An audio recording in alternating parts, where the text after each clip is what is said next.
I just remember, I don't know if I said it out loud, but if it was just inside my head and my heart, like, please help me be strong. Please help me be dignified, because I felt very sure that I was walking like toward my own execution. One of the scariest parts about life is living in uncertainty. In fact, your brain hates not having an answer. It would rather go to the negative than live in uncertainty and not know what's coming next. That's just neuroscience. Imagine what it must have been like for Jessica Buchanan when she was taken hostage by Somali pirates and did not know if her next breath was going to be her last. This story shook me because it's not only a conversation about survival, but about trusting your gut and how to find the healing after the event is over. And why community is such an important part of all of that. That's where we're going on this episode. And speaking of healing and community, I am incredibly overwhelmed at the number of people who have submitted their stories, submitted their whys to a choice of being child-free or not a choice of being childless. And yes, there is a difference. Now, if you listen to episode 121, I shared my own story of not having children, and it was done so that I could create that safe container for those like me, whatever their story might be, to share theirs. So if you want to share your voice, if you want to amplify, please do that. There's still time. You just go to speakpipe.com/holistically speaking, press record and share your why, and it'll be shared in part 2 of this series that I'm doing about living a life without children, be it choice or not. Everyone has a story. And I'm here at this microphone to make sure that there's always space to share those stories, and it's always available to you. But this week, I'm holding space for Jessica Buchanan. So take a listen.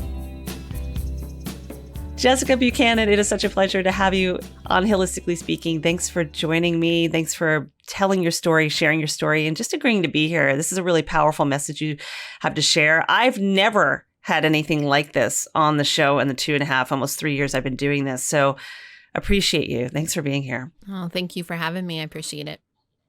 So I want to talk about the book that you originally released, which is The Impossible Odds, The Kidnapping of Jessica Buchanan, and your dramatic rescue by SEAL Team 6.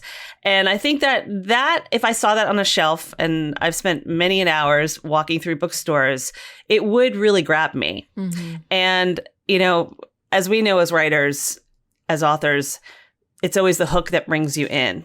But really, once you're there, it's the story. Mm-hmm. And so I really want to hold space for you to talk about what happened to you on October 25th of 2011 and really dive deep into that story and just you in general, like what brought you there, what put you in this position, mm-hmm. and what led to where you are today. Thank you. Yeah, I mean, it's been a journey, and journeys always have a starting point, right? And I'm actually a teacher by profession. So I grew up in the Midwest. When people ask me where I'm from, I always say I grew up in the middle of a cornfield in Southern Ohio. Raised in church. That was a big cornerstone of my cultural upbringing. My family, my dad worked from home. He was an artist. My mom was an artist too. And so very much centered around community and serving. And so I was really raised with this, I guess this mindset, if you will, that to whom much is given, much is required. Mm-hmm. And I actually didn't have much. Like I did not come from an affluent family or upbringing, but there was this sense that we were in a first world country. We had necessary things. We always had food on the table. And so we were always looking for opportunities to help. And so I think that really informed me going to school to become a teacher. somewhere in the middle of my college experience, I got this really cool opportunity to go teach overseas. And I spent a summer in Honduras. It was the hottest summer of my life to date, and I've been in really hot places. But it opened something up inside of me, like this world that I didn't know existed. I could travel. I met so many interesting people, spent the summer with these kids, teaching them English. And I was like, yes, this is a life for me. You know how life just evolves, and I end up getting a student teaching position in Nairobi, Kenya, at an international school to finish up my teaching degree. They offered me a position to come back and teach full time. And I was like, yes, I'll take it. I'm super excited to start this like next part of my professional life in a place like Nairobi. I was in love with Africa, East Africa, Kenya, just the life that I could live there, the kids that I was teaching, the volunteer opportunities on the weekends. And it was just everything I didn't even know existed. And it was like a time and space in my life where I felt like the universe was kind of like showing off, right? Like, show me how good it can be, right? And I hadn't even asked for any of it. And it was just incredible. And of course, as the story goes, like a month and a half into that, I meet this cute Swedish guy in a trashy nightclub in Nairobi one Saturday night. And we have been married for 14 years yesterday. He turns out he was a terrible dancer. And I was like, how about we just go have a glass of wine and talk? And we've been talking ever since. The thing about him is that he was based in Nairobi, but working in Somalia. And so as we started continued dating, his job changed and he was being transferred to northern Somalia, Hargeisa, Somaliland, to do his work. And we had decided to get married about a year and a half after we met. And instead of having a long distance relationship with me staying in Kenya, I decided to quit my teaching job and move up there with him. Because, you know, I think teachers are always like, we can always find work, right? You know, I always land on my feet. So that's what I did. I moved up to Hargeisa, which no one goes to Hargeisa unless you've actually got a job. So it's a little bit of an anomaly, but it was fun. You know, I started tutoring refugees who were living on our compound. And then the word got out that there was an actually like trained teacher in town. So I started working with the Ministry of Education and then the UN. And then before I knew it, I had this education advisor role for the Danish Demining Group, which was the mine action unit of the Danish Refugee Council. So just a nonprofit, essentially non-governmental organization. And my portfolio ended up expanding into East Africa. So I was regionally working, covering our programs in armed violence reduction, community safety, and firearm safety, and mine risk education. And I traveled all over Sudan, Somalia, Kenya, Uganda, really cool places, worked with some really interesting people, really doing what I felt like was important work in the communities. We weren't clearing mines in these areas, but we were doing post-education work in these communities who were maybe stockpiling explosives that had been left over after Civil War. Kids would pick these things up, they would explode, they would maim them, they would kill them, they would blind them. And you know, you're talking, these are third world countries, developing countries don't have a lot of access to medical care. So, you know, it felt like really meaningful work, you know? But I have to ask you one thing, Jess. Let me ask you one thing. With all of your sharing, and somebody who works in trauma, I hear all of what you're sharing. And there had to be a level of like, I am putting myself in some potential danger just from being around anything that could kill or maim or damage somebody, especially the association you just made. What was going through your head with that? Did you ever even think about, I am in a dangerous situation. I'm in a foreign country. I'm doing things that are trying to make a difference, but there is danger behind this. Did that not Was that not in your head at that point? It was more about making the change? I think you just become desensitized, you Yeah. know? Like, I mean, I'm living in Hargeisa. I have armed guards on my compound all the time. I can't travel unaccompanied because I'm a woman and I'm an expat. So I've always got an armed guard with me. Like, we've always got armed guards at the office. Like, and this is the safer part of Somalia, right? Yeah. And I think you just get you're exposed to something over and over again, you get used to it. So it's not to say I wasn't reckless. I don't think I followed protocols established by my organization. They had security people in place that were always, measuring as to whether or not the environment was safe according to the UN. But I think, when you do go into this work, you understand that there is a level of security risk and you're willing to accept that because naively, what are the chances that something bad's going to happen? Because you're not typically a target. You might just be at the wrong place at the wrong time. Certainly with my work with clearing or like stockpiles and things, I was on the education side of stuff. So while I was present during demolitions and stuff, there were always like protocols that we followed, and I never felt like at risk for my safety there. And being an expat, you're kind of conditioned in a way to know that there are dangers with the job you do. As someone who lived the military life, there are a lot of questions, whether you're on the dependent family side or being the active member of the military. No matter what you do, there's always some level of we're defending something, right? Right. So the first thing that there's just like inherent risk in being alive and being a human here, and I think that you just kind of decide to reconcile that for the work and the lifestyle that you want. Yeah. To be honest, there's been a woman, and I live in a middle class, upper middle class suburb of DC. There's been a woman locked in her car, shut down the highway with a handgun in her car for 24 hours. Like, I couldn't even get my car out to drive my kids to school today. We had to walk. So I and that says a lot about where we're at in terms of like our own society here. But I think that you do just decide to weigh the costs in terms of your own mental security and move forward.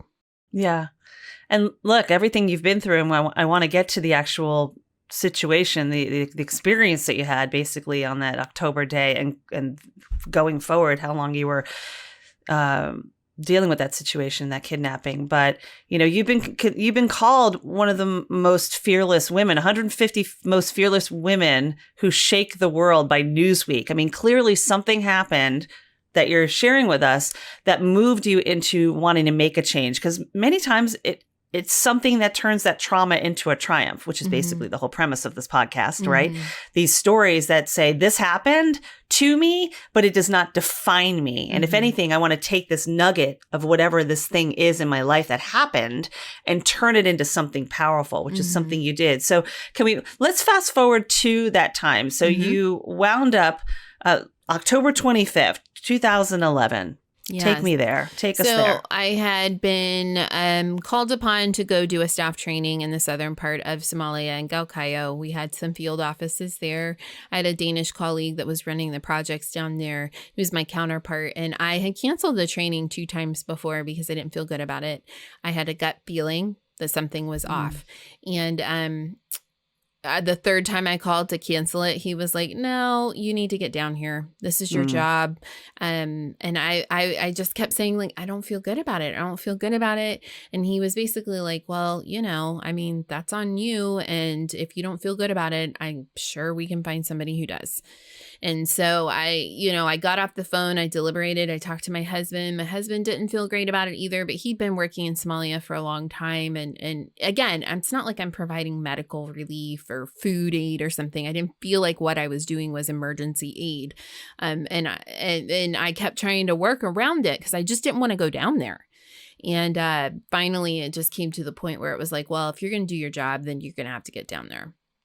So I got on a UN plane. I go down there. The training is 3 days. 2 days are in the northern part of the city, where we were staying. And then the third day, we had to cross town to get to another office, which is what I was like particularly freaked out about, because I knew from different like trainings that I'd taken that if something's going to happen, like security wise, then it's probably going to happen while you're in transport, right?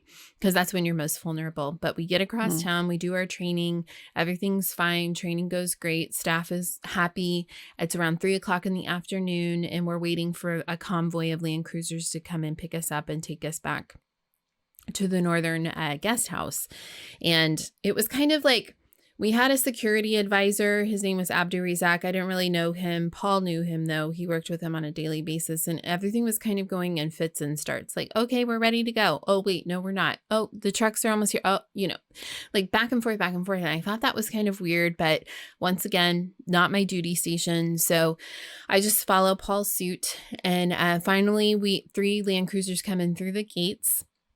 I've got drivers in all of them, armed guards in the front, armed guards in the third one, and then Paul and I get in the second one with the security advisor, Abdi Razak. We pull out through the gates. We drive maybe 5-10 minutes, not long. We're driving through town, and when I say through town, we're talking like really narrow, rocky dirt roads, people milling around everywhere. You can hear gunshots going off because there's a gun market. And then all of a sudden, somebody is able to kind of come up around the right side of us and splash mud up all over our windows and our windshield. And I remember I was like mid-text. I think I was texting my husband. I look up and I say, what a jerk. Who drives like that? And because I can't see out the windows. And then I hear the crack of the butt of an AK-47 on the car hood, and it sounds like more angry men are surrounding us. And then I'm sitting on the left. Abdi Razak is on my right. His door is pulled open, and there's a very angry man wearing a police uniform and holding an AK-47 at the door, and he pulls Abdi out and slams him in the head with his gun and climbs in next to me and puts the barrel of the gun to my head and starts screaming at the driver to drive. And I'm like just sitting there thinking, okay, I don't know who this man is. I don't know what he wants. I don't know where he's taking us. And then I just had this repetitive like loop in my head that just kept saying like, this is so bad. This is so bad. This is so bad. Like nothing, I could not access in my brain any information that could help me make sense of what was happening or compare to it so that I knew how to handle the situation. You know what I mean? I was completely at a loss as to how even to react. And we just take off through the city. Like we're up on 2 wheels. We slammed down. We're up on 2 wheels. We slammed. At one point, it felt like the car was going to be flipped because the driver was driving like a maniac, and Paul's in the front seat and he's begging the driver to slow down because he's like, you're going to kill us. We're all going to die if you don't slow down. And we finally get outside of the city like limits, and we just keep driving. We're driving south. We're out in the middle of the desert. We're driving down these roads that aren't really roads. They're more like camel tracks. And then we stop, we change vehicles, we drive some more, we stop, we change personnel. We do this over and over again for hours into the middle of the night until finally they stop us and force us out of the vehicle and then to march into the desert. And I remember what was your first thought? Like refusing. I just kept saying no. Yeah. Like, I don't know. There was something that came over me, probably just shock. But I was like, I know that whatever is waiting for me out there, like that's the end. And I'm going to prolong this for as long as I can. So I just kept saying no until the one, whatever you want to, we didn't know what to call them at this point, but the armed gunman, he was starting to get really, really upset with me. And Paul came over and I remember him taking my hand and saying, Jessica, we have to walk. Like we have no options here. Like we have no cards to play. And I know he's right. And so we just start walking hand in hand down like through the desert. Like we're tripping over thorn bushes and falling.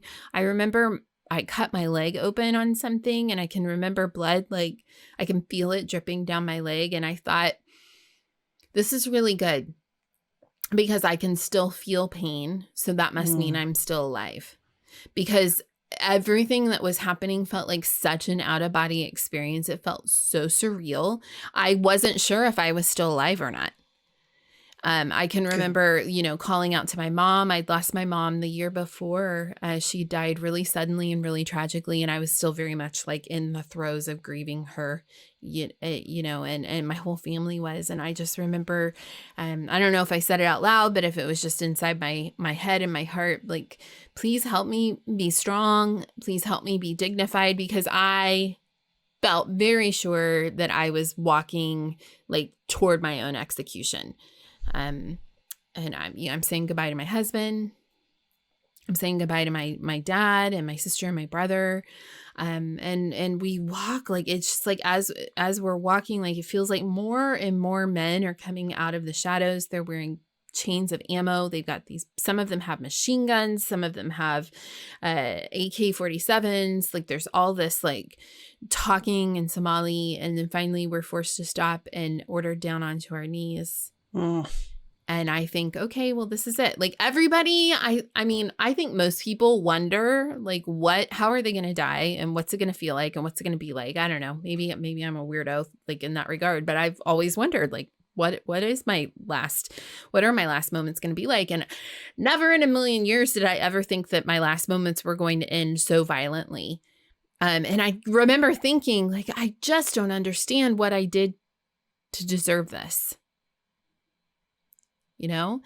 And then I'm waiting for a bullet.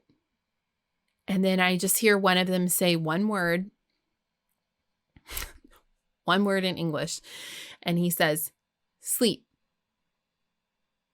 And I'm like on my knees, right? And I'm kind of like, I'm not moving. I'm like, my eyes are moving around. Sleep, he says again. And finally I'm like, oh, he wants me to lay down and go to sleep. Like, they're not going to shoot me. They just want me to lay down and go to sleep. So I just like fall onto the ground, like into the dirt, and pass out. Yeah, it's emotional exhaustion, if anything. Right. I think, fight or flight, right? Like, you just freeze. And I do think it's really interesting how your body takes over, because your mind can't comprehend what is happening. And it just can't, it doesn't have the capacity to like understand what is happening right now. So your body just takes over to take care of you, because it wants you to survive. Mm-hmm. So it just knocked me out. Like, I just passed out. And I woke up a couple hours later, and it was starting to get light out. And that was one of the worst mornings of my life, to wake up and realize that all of that had not been some sort of horrific nightmare, that I was actually in this weird warped reality. And then I'm a hostage now. Is that when you realized it? The moment you woke up? The moment you woke up, was that when you realized it? Yeah, I think so. I think up until then, I had been kind of hoping that maybe we were just being carjacked. I don't think I'd really understood that we were being kidnapped. So from that point on, and for the interest of time, you were a hostage for 3 months. Mm-hmm. To the day, actually, 3 months exactly, from October 25th, 2011 to January 25th, 2012. And during that time, your health declined clearly, probably mentally and physically, and rapidly. When you mentioned that, what exactly was the decline in your health? I guess just not having the kind of care and kind of nutrition, and just, your body takes care of yourself. So I imagine a lot of that is mental as well. Well, I think, towards the end, I was mentally actually doing pretty good. But I had gotten a urinary tract infection, because I wasn't ever taken to a house or a shelter, or like, we're not sleeping in tents out here. We're sleeping out in the open on a mat in the middle of the desert, and sitting under trees all day. There's nowhere to go to the bathroom other than out in the open behind bushes. I'm not able to shower. I would take like little, spit baths with like dirty water. But trying to keep yourself clean and maintain some sort of standard of hygiene for 3 months is really difficult. And I'm the only woman. There's no other women. I'm the only woman I saw the entire time. And so I got a UTI, which I'm prone to anyway. And because they would not bring me a doctor or medicine, it moved into a kidney infection. So I'm unmedicated, sleeping on the ground out in the desert. I have a kidney infection. I'm hallucinating from fever. I'm in so much pain. I like can't walk anymore. I'm dragging myself to bushes to be sick. It's just unthinkable in terms of like the pain and just the like, what do I want to say? Not like quality of life, but it was very inhumane. Yeah. How I was living. And January 16th, 2012, I had what would be my last of 6 proof of life calls. I didn't know that it would be my last, but and proof of life calls are when they put you on the phone, you answer a series of security questions so that the negotiations can keep moving forward, because they're not going to negotiate if you're dead. So the organization had put somebody, like a communicator, to represent the organization and our families on the phone. And it was a woman who called herself Alex. And I explained my symptoms and I said, I don't think I have very much time left out here. So you guys are going to have to do something. Like, you got to get me out of here. I don't think I'm going to survive. And again, like mentally, I'm feeling okay. I'm feeling pretty strong. I'm not hopeful, but I haven't like despaired yet. And that's the level of hope, right? Because in your situation, being kidnapped, being a hostage, there's negotiation happening, and you having these moments, these glimmers of hope where you're having these calls with saying, I'm still here, please come to an agreement so I can get the hell out of here and be alive and live my life again, is very different than the average, just a regular kidnapping where there might not be negotiations. It's not at a high level like it is with this kind of situation. So was that basically what you think kept you going, knowing that there is hope that they are trying to track me down or coming to an agreement? And on top of that question, I'm not normally asking 2 questions, but there's that side, and then there's the side of how much longer do they do this for me? I mean, well, I knew we were in it for the long haul. Yeah. I don't know. I would say I finally got that. I understood that like maybe 45, 50 days in, because for the first month we were like, well, we're aid workers, so surely this thing is going to be resolved quickly. There had been a similar kidnapping, like maybe that had happened the year before, to a security he was a security advisor for another aid organization, and he had been taken and held for like a week. The community had put pressure, release him. These people are doing good in our community. And so we thought for sure we were going to be like that situation. But then a week rolls by, and then 2, and then 3, and then 4. And then you're like, oh, this is not going to be resolved quickly. Excuse me. Also, the ransom demand that they had set was $45 million. So, I mean... It's not in everyone's pocket. No, I mean, that's just unbelievable, right? And I knew my organization had kidnapping and ransom insurance. I knew that much, but I had no idea that a kidnapping, a captivity, these are long periods of time. Like, people stay in captivity for 4, 5 years, sometimes 6 years. Mine was pretty straightforward. Absolutely. 93 days. I would never want to do it again, but that's relatively short when you're considering these kind of situations. Didn't feel like it at the time.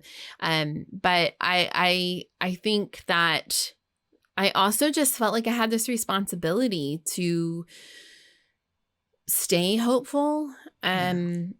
Because I had a responsibility to get back to my family. I'm the oldest of 3 kids. My mom was gone. I couldn't be like another loss, especially so soon. I felt like this weight of responsibility to get back to my family.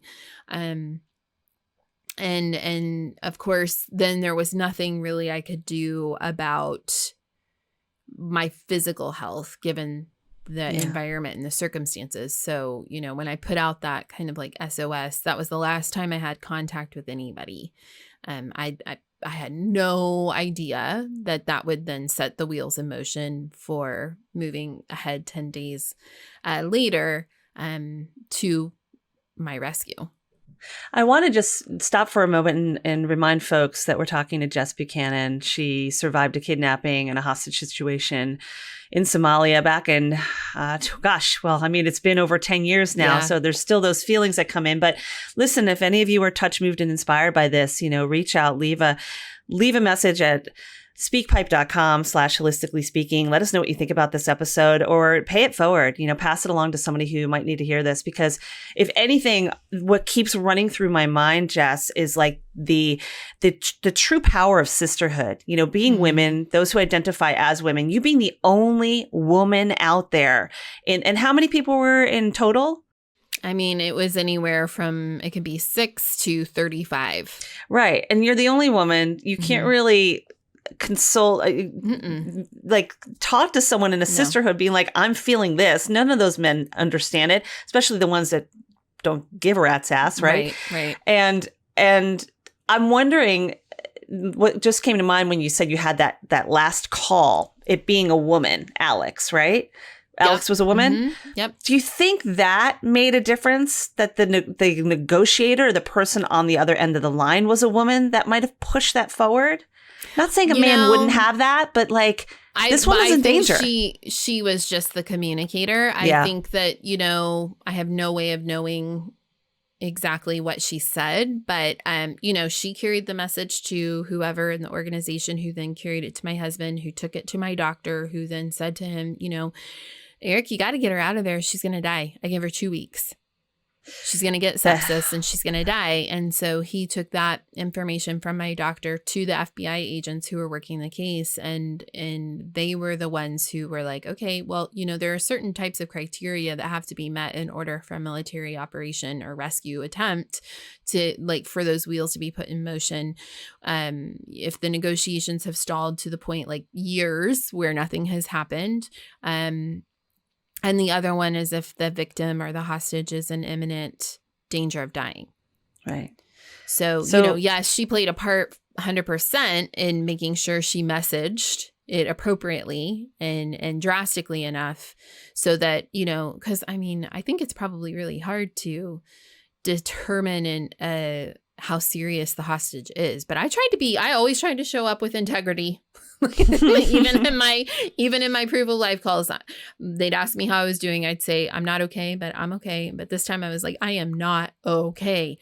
Yeah. So the level, they saw a different level that next time. So here we are, fast forward to that elevating to the stage of, we got to get them the hell out of there. January 25th, 2012, where you suddenly are in a totally different position because you're seeing Navy SEALs team is coming in. These are the same people that tracked Osama bin Laden.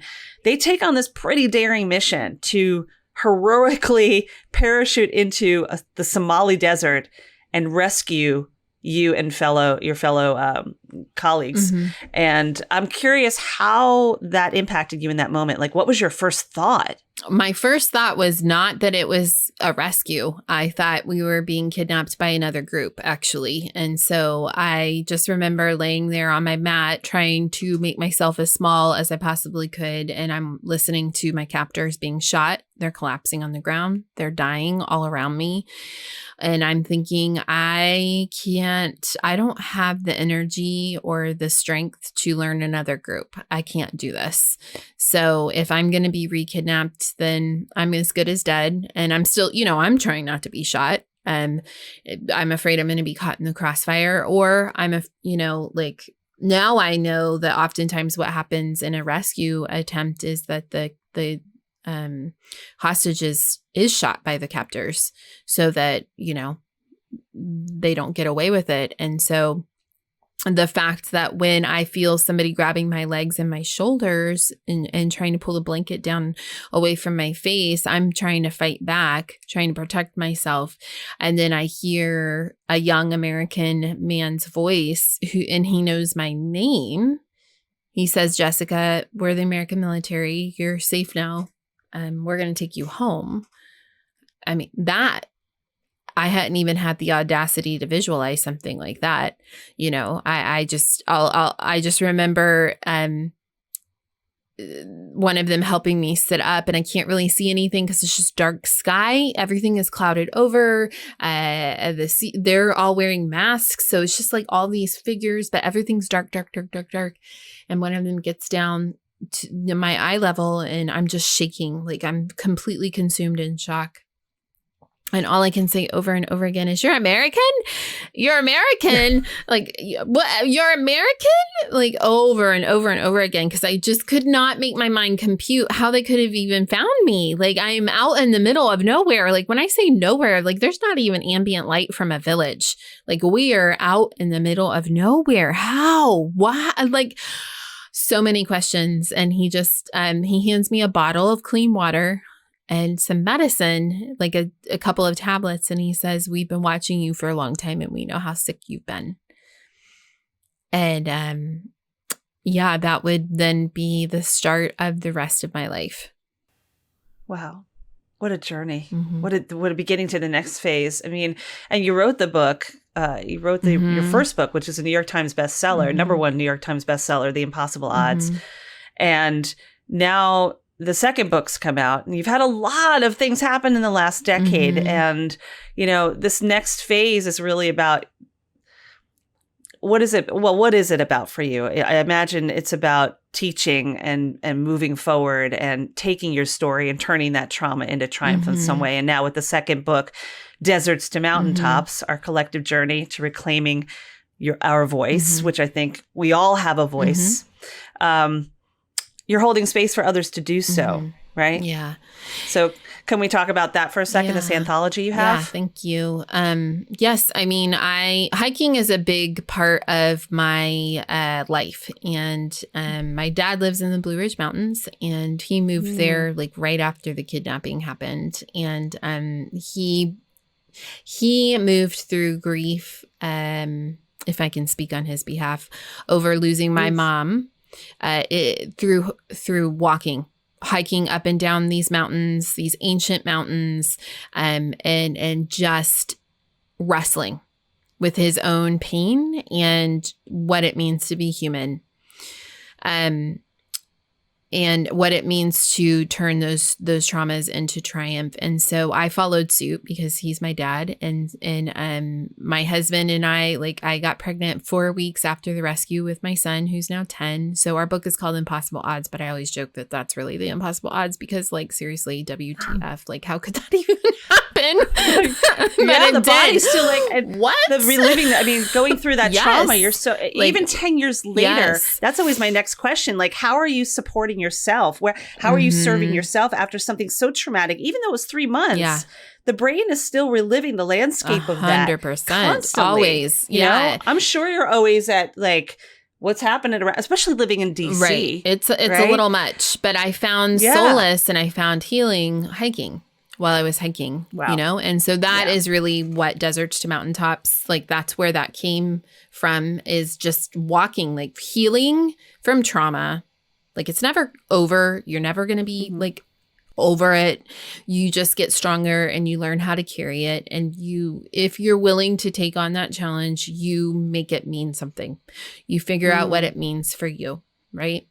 And for me, that's the only way I could survive the aftermath. That's the only way I could survive survival, is I had to figure out what it meant for me. And so putting one hiking boot in front of the other over and over, I realized that really, like, yes, I had been rescued by SEAL Team 6 out of one desert, but I was in my own emotional desert, and the only one who was going to be able to rescue me was myself. Right. And so that was this book that was born. And originally I started like a year and a half ago, 2 years. I've been writing. I've always been a writer. And Impossible Odds, my husband and I co-wrote that, and it's an account. Right. So it's a memoir, but it's really an account. But I wanted to move into this space of memoir manifesto, right? I've been through something. Now I know something. Now I want to teach you something. And I was about halfway through the manuscript when I realized, you know what? I don't think the world needs another memoir by Jessica Buchanan. I have found so much healing through community and through sacred sisterhood. in starting my podcast and taking classes and just making friends, right? That's really, I'm very, very comfortable in the company of other women. And that's really has been a large part of my healing experience too. So why don't and again, my story is wild and weird, but it's not unique, because essentially what happened was, I ignored my intuition. I knew that something was like a off, Doppler radar. right? I knew that's like a Doppler radar. Yes, and then I worried for a while that maybe my intuition was broken, that because I hadn't listened to it and I had gotten it so wrong that maybe it just didn't work anymore, and I was just like fundamentally broken for life, and so I had to hike my way up to that mountaintop, and so what I realized is in listening in these groups of women that I had the amazing opportunity to be a part of, is that my story was weird and wild, but the basic outline of like letting my voice be silenced was not unique. So I thought, that's so true. I wonder if there are other women who'd want to come on this book writing journey with me. Again, I'm a teacher. Why don't I put together like a whole program to help women who want to write kind of understand what it means to write memoir style and coaching and create this space. And, I've been doing the book speaking thing for 10 years, and I know the ins and outs of that whole business. And so like, let me offer up what I know and see if we can figure out how to do this together. And so it was just like, I don't know. It's like when something is right, it's not easy, but it moves with ease. And so these women, because you're not going against the resistance. No, I just didn't know how it was all going to work out. I didn't know if it was going to, fail, but I just put it out there, and somehow these women found me. Some through social media, someone heard me on a podcast, some were friends of friends, it was just wild. And so the end result is this anthology, Deserts to Mountaintops, which is then 25, I'm the lead author, but 25 women's voices, 22 chapters. One chapter is written by a group of 3 of how they have journeyed out of their own desert to their own mountaintop and reclaimed their voice. It reminds me a little bit of chicken soup for the soul, the first idea. But the amazing thing about this book is that it's those actionable steps, hearing other people's stories, sisterhood, knowing you're not at it alone, and moving them from their own desert of those repetitive self-abandonment to that radical mountaintop of self-love. And I love this because this is the work that I do as well, especially as a trauma-informed practitioner, of tools that we can give people, women, to let you know that it's not about the outer love, it's about the inner love first, right? And from there, we can really take it and amplify it out. So it's such a powerful space that you're in now. We're able to hold space for others, healing from your own, and it's a constant healing, right? We're works in progress. So we're gonna share all that on the podcast. We're gonna tell folks where you can find Deserts to Mountaintops. You can dip into this yourself, how to find out how Jess can support you. And even, we don't have too much time because I know you're on a tight schedule, but talking about things and getting them out is really part of the sisterhood, isn't it? Yes, 100%. I mean, we feel so isolated and alone, and it's largely our own doing because we are afraid to be vulnerable and to share our truth and to speak our truth, which again goes back to like this reclaiming our voice. And I think a large part of my process of reclaiming my voice has come out of podcasting. We've had it we're in our 4th season now, and I have a co-host. Her name is also Jess, so we're the 2 Jesses, and we talk about all the things that people should be talking about but are afraid to, and oftentimes it gets a little uncomfortable, but we both decided that we're okay with that because it has been the number one thing in my life that has helped me understand that I don't have to go through this journey, this healing process that is not linear. I do not have to go through it alone. There is community, and that is how we heal. Yeah, definitely. It is how we heal. And I appreciate you being here and being part of the healing journey of listeners of Holistically Speaking. I always take away something. I always say that every guest I have is a masterclass, no matter how much education, background, LMNOPs, or experiences I have after my name. It's all part of of helping each other on this journey, this journey that we're all on, right? Yeah. But I really appreciate you. We have a moment. I want to end with one thing if we can real quick. I always end my podcast with a quick rapid fire. I've been writing down some words, and what I want you to do is just come back with the first word that comes to mind. So we'll just work in the noggin a little bit, okay? All right, here we go. Kidnapping. Rescue. Health. Wholeness. Expat. Adventure. Aid. Help. Hygiene. Water. This is 2 words. 3 months. A long time. American. Patriot. Woman. Strong. Yeah, girl. That's how we end a podcast right there. Love it. You are a gift. Thank you for sharing who you are. And I would love to talk to you more. Honestly, I'm going to tune into your podcast and just surge into everything you're sharing and your books. We'll share all of this in the podcast notes. Thank you so much for your time. Oh, thank you for the opportunity and just this amplifying women's voices and experiences so that we can all heal. That's my word of the year. Yeah. Love how you're touching on it. Awesome. If you want to explore more about Jessica's story, I highly recommend that you pick up a copy of both of her books. Her first one being Impossible Odds, that shares more about the story that you heard here today. And then, of course, Deserts to Mountaintops, which is her latest book. I shared the links in the listen notes for you to pick up both copies. And of course, there are also links to get in touch with Jessica. If you want to connect with her, if you want to join her community, you'll find that there as well.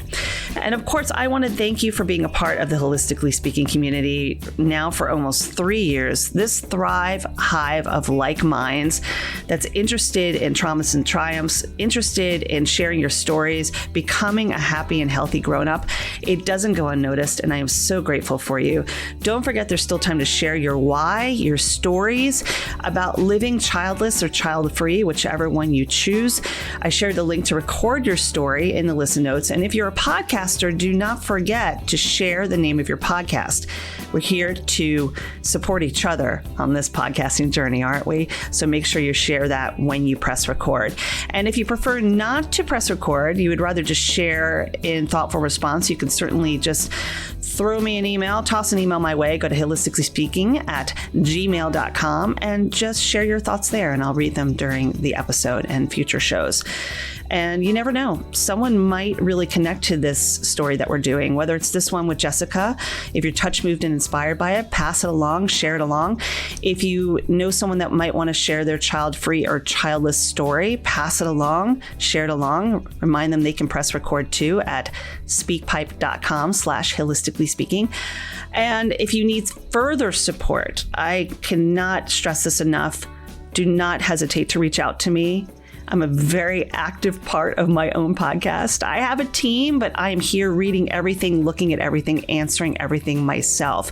And the first step to any change is always awareness. I say that all the time. So I'm here to support you on your journey to hug it out with self-healing, understanding, and with gratitude. You can click the link in the listen notes if you want to set up a complimentary Hug It Out session with me and learn more about how havening can heal, how you can turn your own traumas into triumphs, and turn that chaos into calm once and for all.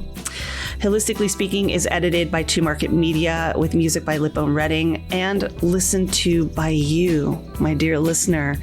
Your support does not go unnoticed.